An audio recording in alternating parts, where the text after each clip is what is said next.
PPKN bab 3, bab di semester 1 ini, bab 3 kemarin sudah sampai bab 2.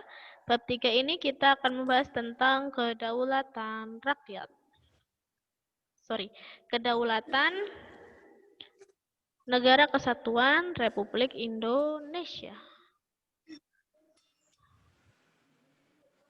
Bentar. Oke, Budiah izin menjelaskannya sambil mengetik ya. Karena beberapa kesibukan. Jadi belum menyiapkan PowerPoint. Menyiapkan nilaimu untuk nilai rapot ya.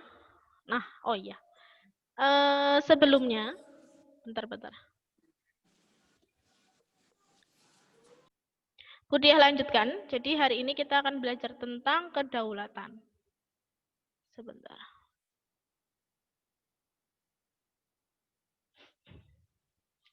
Bisa dibuka bukunya halaman bab 3 Pak Men. Kedaulatan ya. Budiah sambil mengetik ya. Jadi kedaulatan kita akan belajar tentang pengertian kedaulatan, sifat kedaulatan dan jenis kedaulatan. Kedaulatan. Kedaulatan berasal dari kata daulah atau bahasa Arab ini ya. Daulah ini dari bahasa Arab yang artinya adalah kekuasaan tertinggi.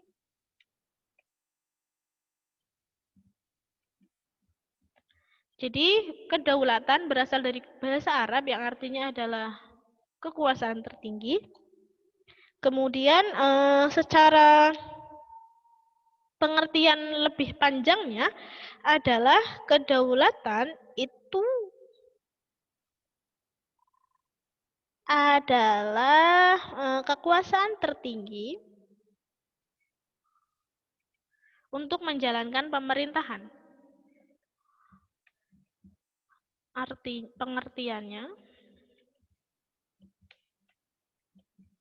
adalah kekuasaan tertinggi dalam suatu negara yang menjalankan pemerintahan. Gitu ya. Jadi pengertiannya adalah siapa sih kekuasaan tertinggi dalam suatu negara dalam menjalankan pemerintahan gitu ya. Coba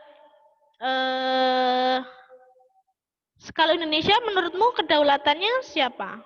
Yang memegang kekuasaan tertinggi siapa?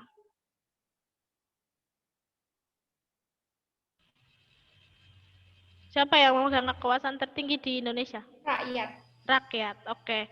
Kita akan belajar tentang itu. Nanti ada sebutannya beberapa kedaulatan ya. Jadi kedaulatan itu adalah kekuasaan tertinggi. Kita kalau tadi bilang kedaulatan rakyat, berarti kekuasaan tertinggi berada di tangan rakyat. Kita sebagai rakyatnya. Kemudian kita ke sifat kedaulatan. Jadi sifat kedaulatan punya 4 sifat. Kedaulatan adalah kekuasaan tertinggi untuk menentukan hukum dalam suatu negara. Kedaulatan memiliki 4 sifat pokok, yaitu 1. Asli. Kedaulatannya asli, tidak dibuat-buat. Jadi tidak berasal dari kekuasaan lain. Asli. Jadi asli sendiri dari kita sendiri kayak gitu ya. Tidak berasal dari kekuasaan lain. Yang kedua adalah permanen. Permanen berarti artinya berkelanjutan ya, sepanjang tetap. Permanen itu tetap dan berkelanjutan.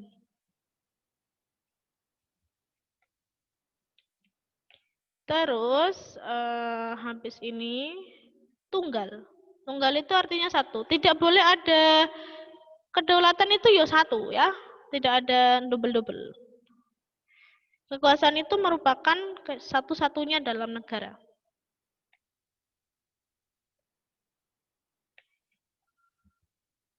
Dalam negara. Yang keempat adalah tidak terbatas. Artinya tidak dibatasi. Tidak dibatasi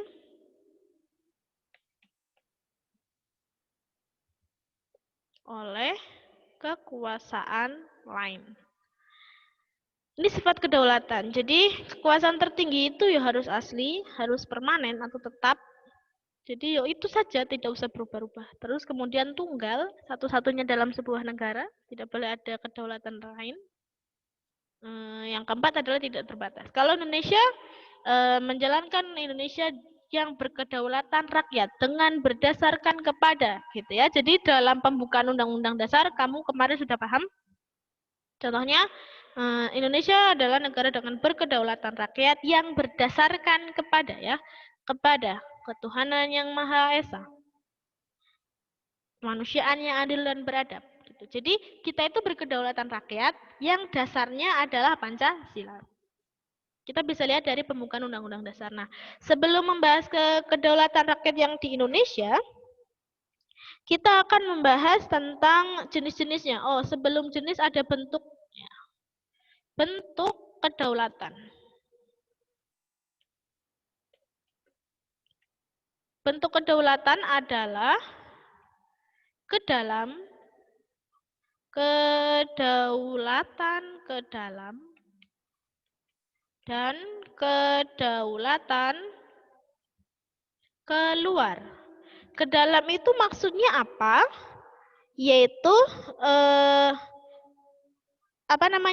bangsa yang merdeka memiliki kekuasaan untuk menyusun dan mengatur pemerintahannya sendiri berdasarkan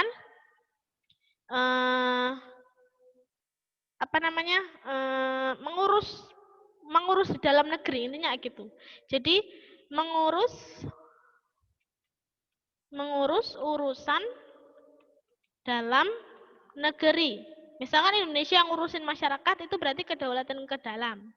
Kalau kedaulatan keluar adalah mengurus urusan, dia punya kekuasaan mengurus urusan di luar negeri. Misalkan begini,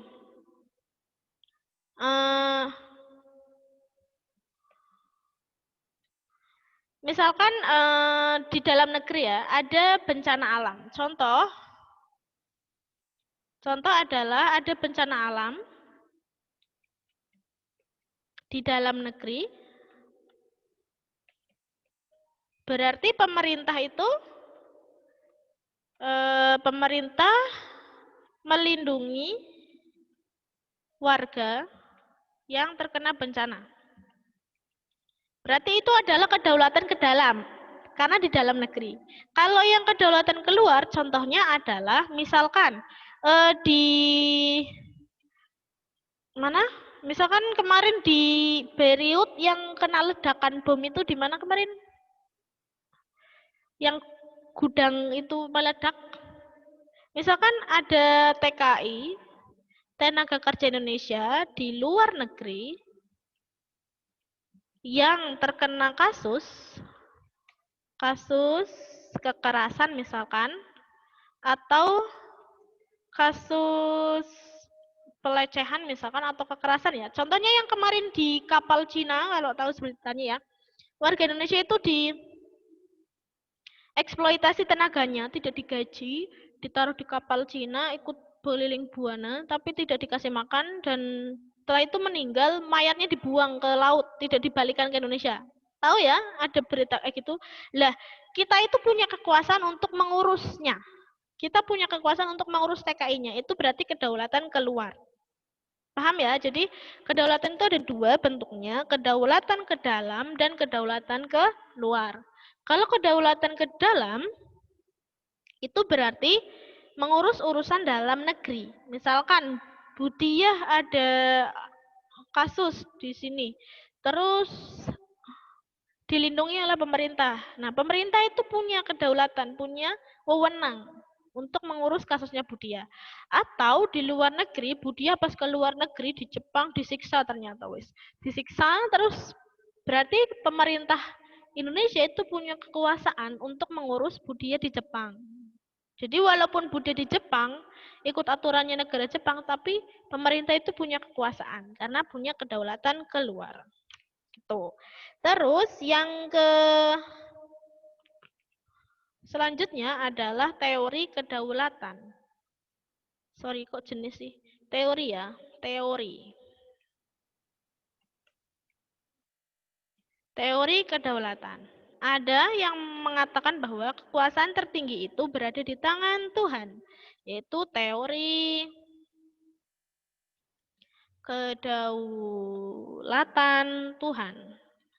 Yang kedua, teori kedaulatan raja. Yang ketiga, teori kedaulatan negara. Yang keempat, teori nulisnya piye to? Kedaulatan hukum.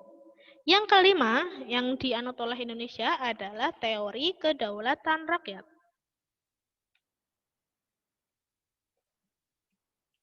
Jadi, coba kalau tadi kan kedaulatan adalah kekuasaan tertinggi ya. Jadi kalau misalkan teori kedaulatan Tuhan, artinya adalah kekuasaan tertinggi berada di tangan Tuhan.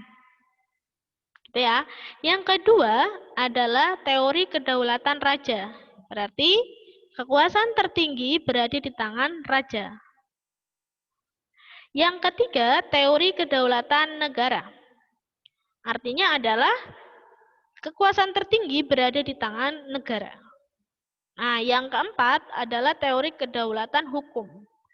Yang tertinggi dalam suatu negara adalah hukum.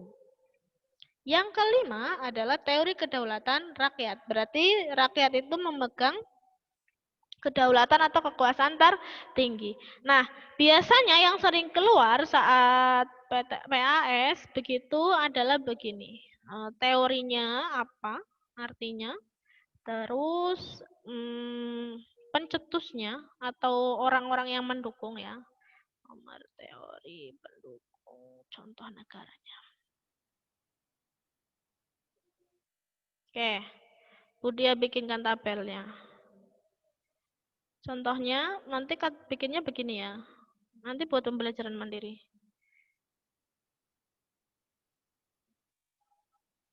Nomor teori kedaulatan, kemudian tokoh pendukungnya, terus contoh negaranya.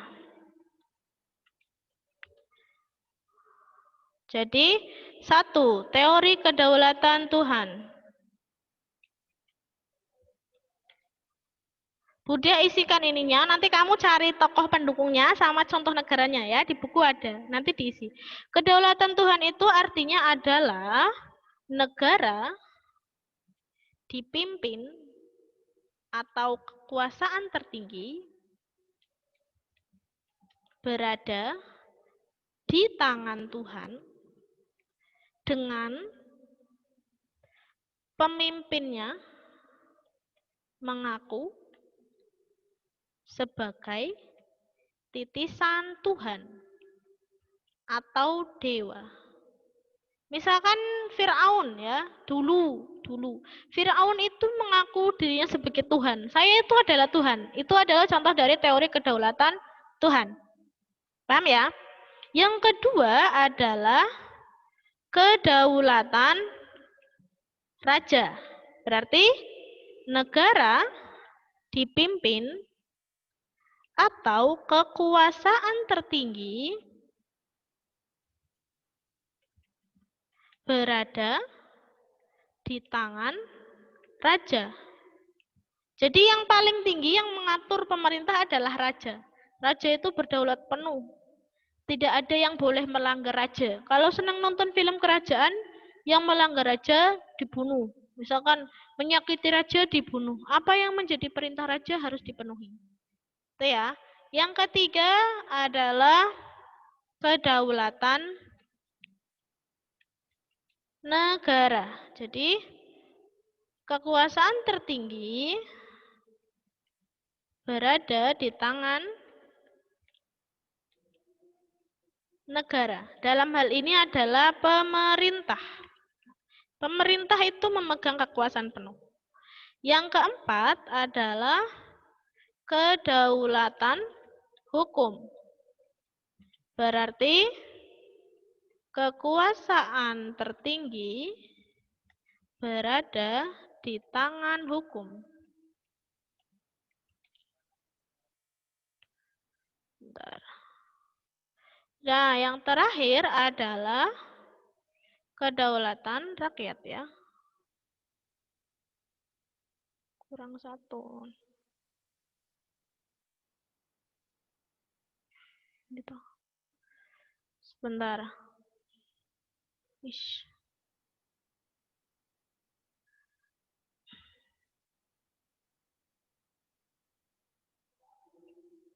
5. Kedaulatan rakyat. Jadi, kekuasaan tertinggi di tangan rakyat. Paham? Jadi, ini ya, 5. Terus, sekarang kamu coba untuk pembelajaran mandiri 15 menit tersisa, mencari tokoh pendukungnya, pendukung teori ini, terus contoh negara yang melaksanakannya. Contohnya yang melaksanakan kedaulatan Tuhan itu mana toh? Kayak gitu. Raja itu mana? Kedaulatan negara itu mana? Kekuasaan kedaulatan hukum itu mana? Paham ya? Ini dicari, ditulis di buku tulis, silahkan. Untuk memahami mana-mana saja negara-negara yang punya kedaulatan. Berbeda, semua negara itu berbeda. Sampai sini ada yang tanyakan? Tabel juga, Bu. Apa? Iya, kalau nggak ditabel juga nggak apa-apa. Yang penting ada tokoh pendukungnya, contoh negara. Misalkan di bawahnya 1 kedaulatan. Tuhan, tokohnya siapa, contoh negaranya. Nggak usah ditabel, nggak apa-apa. Kalau mau ditabel juga nggak apa-apa. Ada yang tanyakan sampai sini? Kumpulin nggak, Bu? Nggak usah. Tapi dikerjakan. Paham ya?